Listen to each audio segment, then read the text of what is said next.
अस्सलाम वालेकुम नाज़रीन, welcome to the channel we care your health में क्योंकि हिकमत तो खिदमत है। जी जनाब, आज हम पेशाब की जलन और यूरिन इन्फेक्शन के हवाले से गुफ्तगू करने लगे हैं। और गर्मी चूँकि ज़्यादा है, बाज़ लोगों को पहले से ये मर्ज़ लाहक होता है और बाज़ लोगों का ये मर्ज़ गर्मी के अंदर जो है शिद्दत इख्तियार कर जाता है। तो मैंने कहा क्यों ना इसके ऊपर एक वीडियो छोटी सी ऐसे आसान से टोटके बताए जाएँ, जो 2 टोटके आपको बताऊँगा कि जिससे आपका ये मसला इंशाअल्लाह ताला घर में ही हल हो जाएगा। तो आपने फटाफट तरीक़ेकार और असदार नोट करने के लिए पेन पेपर पकड़ लें।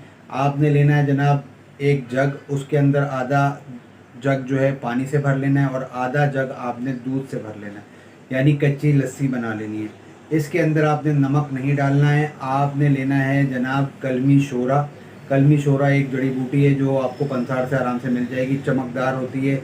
इसमें नमक डालने के बजाय आपने ये कलमी शोरा के 2 चम्मच डालने हैं एक जग के अंदर और उसको शेक कर लेना है और दिन भर में थोड़ा थोड़ा थोड़ा थोड़ा थोड़ा करके, ठीक है जी। आपने ये चीज़ ध्यान में रखनी है कि इसको आप थोड़ा थोड़ा करके पी लेंगे तो आपकी जो जलन है, जो आपको पेशाब खुल के नहीं आ रहा, वो आपका मसला हल हो जाएगा। अगर आपके इन्फेक्शन भी मौजूद है तो फिर आपके लिए एक दूसरा नुस्खा भी बता रहा हूँ, वो भी नोट कर लें और उसका तरीक़ेकार भी नोट कर लें आपने कैसे बनाना है। आपने लेना है सौंफ, आपने लेना है मगज़ तरबूज, मगज़ खरबूजा, आपने इलायची लेनी है और सफ़ेद ज़ीरा लेना है। कितनी कितनी मकदार लेनी है आपने 1 चम्मच सौंफ लेनी है, 1 चम्मच सफ़ेद ज़ीरा लेना है, 1 चम्मच मगज़ तरबूज लेना है, 1 चम्मच आपने मगज़ खरबूजा लेना है, 7 दाने छोटी इलायची सब्ज़ इलायची के लेने हैं। 1.5 कप पानी में डालकर बॉयल कर लीजिएगा। बॉयल करने के बाद 1 कप जब रह जाए छान कर ठंडा कर कर उसको आपने थोड़ा थोड़ा करके पी लेना है। सुबह नाश्ते से पहले इस्तेमाल करिएगा, रात को खाना खाने से पहले या शाम में असर के वक्त इस्तेमाल करिएगा। आपका यूरिन इन्फेक्शन जो है वो बिल्कुल क्लियर हो जाएगा।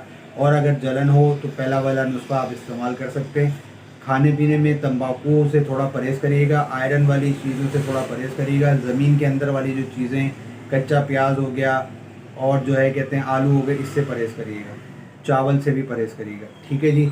अगर नहीं कोई चीज़ समझ में आई, स्क्रीन पर नंबर मौजूद है, रब्ता कर सकते हैं। कोई मेडिसिन मंगवाना चाहते हैं तो बता दें। मैं आपका हर्बलिस्ट हकीम मेहर मोहम्मद मुकीस। अस्सलाम वालेकुम।